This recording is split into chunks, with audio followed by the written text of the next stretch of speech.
하늘교회 친구들 안녕하세요. 오늘도 예배드리기 위해서 이 영상을 보고 있는 모든 친구들을 사랑하고 축복합니다.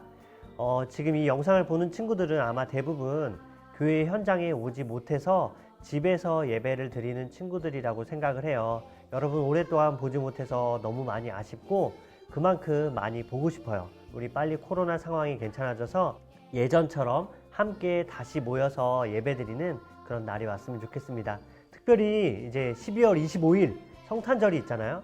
성탄절 우리 교회에서 예배 드릴 텐데 그때는 되도록이면 다 같이 함께 모여서 예배할 수 있는 그런 은혜와 같은 시간이 우리에게 주어지기를 간절히 소망합니다. 그럼 오늘도 하나님께서 우리에게 주실 말씀을 잘 들어보겠습니다. 오늘 말씀은 창세기 2장 24절 말씀입니다.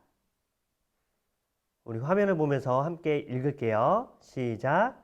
이러므로 남자가 부모를 떠나 그의 아내와 합하여 둘이 한 몸을 이룰지로다. 아멘. 여러분, 목사님이 설교를 시작하기에 앞서 연상 퀴즈를 하나 내볼게요. 세 가지 힌트를 듣고 이와 관련된 단어가 무엇인지 한번 각자 맞춰보세요. 정답을 맞추는 친구들은 엄마 아빠한테 얘기해서 선물을 받을 수 있습니다. 네, 한번 해볼게요. 자, 첫 번째 힌트는 바로 5월입니다. 5월. 자, 아직까지 이것만 보면 모르겠죠? 자, 두 번째 힌트는 함께 밥을 먹다입니다. 함께 밥을 먹다. 아직도 뭔지 정확히는 모르겠죠? 자, 세 번째. 이 힌트를 들으면 알 수 있을 것 같아요. 세 번째 힌트는 바로 피는 물보다 진하다입니다. 네, 정답은 무엇일까요? 한번 여러분 맞춰보세요. 네, 문제 어렵지 않았죠? 정답은 바로 가족입니다. 가족. 네, 먼저 5월을 흔히 우리가 가정의 달이라고 하잖아요. 5월에는 어린이날도 있고 어버이날도 있고 또 성년의 날 이런 날들이 있어서 가정의 달이라고 얘기를 해요. 네, 두 번째로는 가족을 다른 말로 식구라고 하는데 이 식구라는 한자의 말을 풀어서 설명하면 바로 함께 밥을 먹다라는 뜻이라고 해요. 그러니까 가족은 같이 한 상에 둘러 앉아서 함께 밥을 먹는 사람들이 바로 가족이고 식구인 거죠. 네, 세 번째로 피는 물보다 진하다라는 속담은 바로 가족관계가 세상의 어떤 다른 관계보다 더 깊고 진하다는 뜻을 가진 속담이에요. 네, 간단한 퀴즈를 통해서 가족의 의미를 한번 살펴봤습니다. 여러분에게 가족은 어떤 의미인가요? 우리는 가족과 함께 많은 시간을 보내죠. 아니, 많은 시간 정도가 아니라 그냥 같이 삶을 살아가는 게 바로 우리의 가족이에요. 아침에 눈을 뜨면 가족과 함께 하루를 시작하고 또 저녁에 잠자리에 들 때도 가족과 함께 잠자리에 들어요. 그런데 가족과 함께 하는 시간이 늘 좋은 것만은 아닌 것 같아요. 때로는 생각이 달라서 다투기도 하고 또 서로 함부로 말하고 함부로 행동하면서 서로의 마음을 아프게 할 때도 있어요. 가족이라고 해서 항상 모든 것이 다 나와 잘 맞는 것은 아니에요. 때로는 성격도 다르고 취미도 다르고 좋아하는 것이 달라서 때로는 그 다른 것 때문에 불편한 마음이 들기도 해요. 심지어 가족이 내 옆에 있다는 게 귀찮게 느껴질 때도 분명히 있어요. 이처럼 우리는 가족과 함께 살아가지만 다양한 이유로 좋지 않은 마음이 들 때가 분명히 있어요. 가족은 나한테 소중하다는 것을 잘 알고 있지만 그리고 가족이 없으면 내가 살 수 없다는 것을 너무나 잘 알고 있지만 그럼에도 불구하고 가족을 생각할 때 늘 행복한 것은 아니에요. 불편한 마음이 들 때도 분명히 있어요. 그렇기 때문에 오늘 이 말씀을 우리가 듣는 것이 정말 중요해요. 하나님은 우리에게 왜 가족을 주셨고 하나님이 우리에게 가족을 주신 것은 우리에게 어떤 의미인지 오늘 말씀을 통해서 우리가 살펴볼 수 있기 때문이에요. 그러면 오늘 말씀을 통해서 우리가 가족에 대해서 또 하나님께서 우리에게 원하시는 뜻과 생각이 무엇인지 더 자세하게 한번 배워보도록 하겠습니다. 네, 우리가 지난 시간에 배운 것처럼 하나님께서 세상을 창조하셨어요. 그리고 하나님께서 만드신 세상은 완벽 그 자체였어요. 너무나도 아름답고 영광스러운 모습으로 하나님이 세상을 창조하시고 그것을 보면서 너무 기쁘다, 너무 좋다라고 말씀하셨어요. 그런데 그 중에서도 하나님이 특별하게 지으신 것이 있죠. 뭐였죠, 그게? 바로 사람이에요. 하나님은 오직 사람만 하나님의 형상대로 하나님을 닮은 마음과 생각과 모습대로 사람을 그렇게 아름답게 완벽하게 창조하셨어요. 그리고 하나님께서 처음으로 지으신 사람이 있는데 그 사람이 누구냐면 바로 아담과 하와였어요. 하나님은 두 사람에게 이렇게 말씀하셨어요. 남자가 부모를 떠나 그의 아내와 합하여 둘이 한 몸을 이룰지로다. 여러분, 둘이 합해서 한 몸을 이룬다는 게 어떤 의미일까요? 아니, 두 사람은 분명 각자의 몸을 가진 사람인데 어떻게 두 사람이 합해져서 한 몸을 이룰 수 있다고 그렇게 하나님이 말씀하시는 걸까요? 이건 바로 두 사람이 각자 살아가던 두 사람이 같이 함께 하나의 가정을 이룬다는 그런 뜻이에요. 두 사람은 이제 하나님이 만드신, 하나님이 이루신 가정 안에서 하나가 되었어요. 그리고 그 두 사람뿐만 아니라 두 사람이 자녀를 낳고 그 자녀들과 함께 가족을 이루며 그리고 서로 사랑하면서 그렇게 행복하게 살 수 있게 된 거예요. 여러분, 여기에서 가족과 관련해서 우리가 기억해야 될 한 가지 진리가 있어요. 그게 뭐냐면 바로 가족 그리고 가정은 하나님께서 만드셨다는 거예요.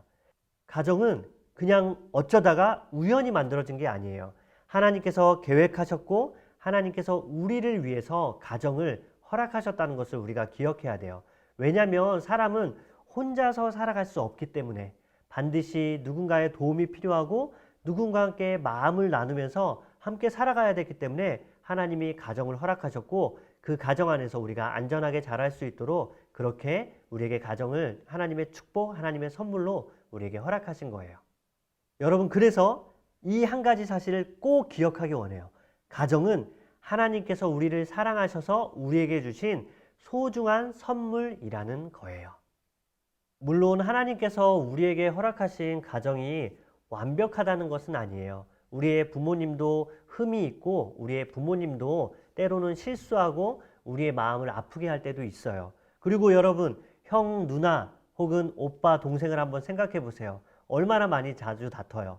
얼마나 많이 내 마음을 아프게 하고 서로 싸우고 서로 보기도 싫을 정도로 그런 마음이 들 때도 있잖아요. 그러나 그럼에도 불구하고 가정이 있기 때문에 내가 행복할 수 있고 우리 가족이 있어서 내가 더 많은 사람에게 축복받으며 아름다운 사람으로 자라날 수 있다는 것, 그걸 여러분이 꼭 기억했으면 좋겠어요. 여러분, 그렇다면 하나님께서 우리에게 허락하신 이 소중한 가족을 우리가 어떻게 대해야 될까요? 우리 성경을 통해서 몇 가지를 한번 배워보도록 할게요. 먼저 성경은 이렇게 말하고 있어요. 부모는 자녀들을 하나님의 말씀으로 잘 가르치고 바르게 키우세요. 여러분, 분명 자녀를 낳은 것은 부모님이에요. 그러나 그렇다고 해서 자녀가 부모의 소유가 될 수는 없어요. 자녀는 하나님의 것이에요. 우리 모두는 하나님의 것이고 하나님의 것이기 때문에 하나님이 우리를 지켜주시고 우리를 돌봐주신다는 것을 우리는 알고 있어요. 그런데 가끔 실수하는 부모들이 있어요.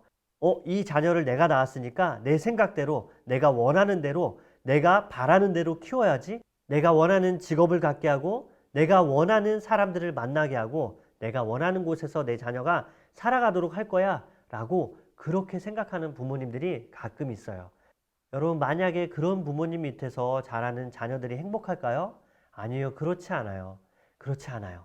그런 부모가 아무리 자녀에게 좋은 것들을 많이 준다고 해도 자녀는 자기의 생각이 아닌, 자기의 뜻과 자기의 소원이 아닌 부모의 마음대로 그렇게 자라나기 때문에 자녀는 행복하지가 않아요. 그렇다면 부모님은 어떻게 자녀를 키워야 될까요? 바로 하나님의 말씀대로, 하나님의 생각과 뜻대로 자녀를 키울 때에 하나님이 그 자녀를 지켜주시고 하나님이 직접 그 아이의 부모가 되어주셔서 그 아이가 안전하게 이 땅에서 자랄 수 있도록 항상 함께 해주실 거예요.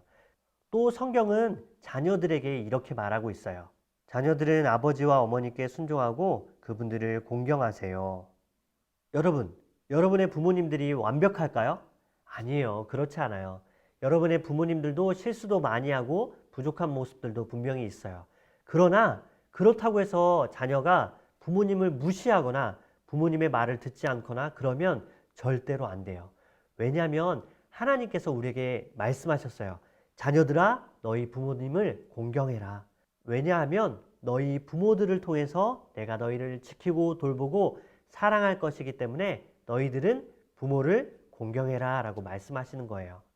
여러분, 우리가 믿는 하나님은 눈에 보이지 않아요. 하나님을 눈으로 보면서 그렇게 믿는 사람은 아무도 없어요. 그렇다면 우리가 하나님의 사랑을 제일 확실하게 느낄 수 있는 방법은 무엇이죠? 바로 부모님의 사랑을 통해서 하나님의 사랑을 배울 수 있어요. 부모님이 나를 위해서 헌신하는 모습, 부모님이 나를 위해서 어떤 것도 아끼지 않고 모든 것을 다 주는 그 모습을 통해서 아, 하나님의 사랑이 저렇게 크구나. 하나님은 저렇게 좋은 분이구나 라는 걸 느낄 수 있어요. 그렇기 때문에 우리는 부모님이 비록 완벽하지 못하지만 그러나 마치 하나님을 존중하듯 하나님을 공경하듯이 그렇게 부모님을 높이고 부모님을 자랑하고 부모님을 사랑하는 모습으로 그렇게 살아가야 되는 거예요. 또 성경은 형제 자매를 서로 사랑하고 아끼고 돌보면서 그렇게 화목하게 지내라고 우리에게 이야기하고 있어요. 여러분, 나와 같이 살아가는 형제 자매들은 나의 경쟁자가 아니에요. 부모님에게 더 많은 사랑을 받기 위해서 싸울 필요가 없어요. 부모님의 사랑이 이만큼이기 때문에 나에게 이만큼을 주고 또 내 동생에게 이만큼을 주고 그런 게 아니에요.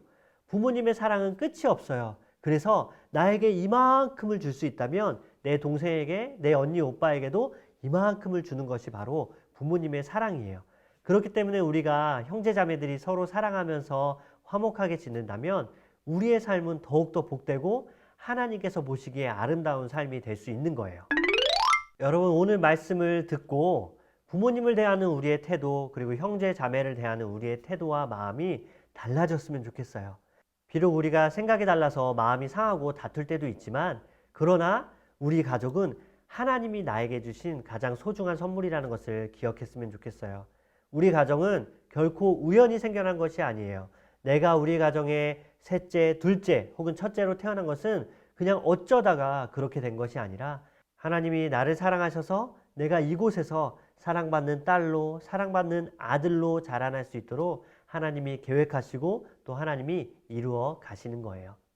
여러분, 오늘 말씀을 기억하며 나의 가족을 더 많이 사랑하고 그리고 하나님께서 이렇게 좋은 가족을 나에게 주신 것을 많이 많이 감사하며 그렇게 하나님 앞에 기쁨으로 살아가는 우리 모두가 되기를 주님의 이름으로 축복합니다.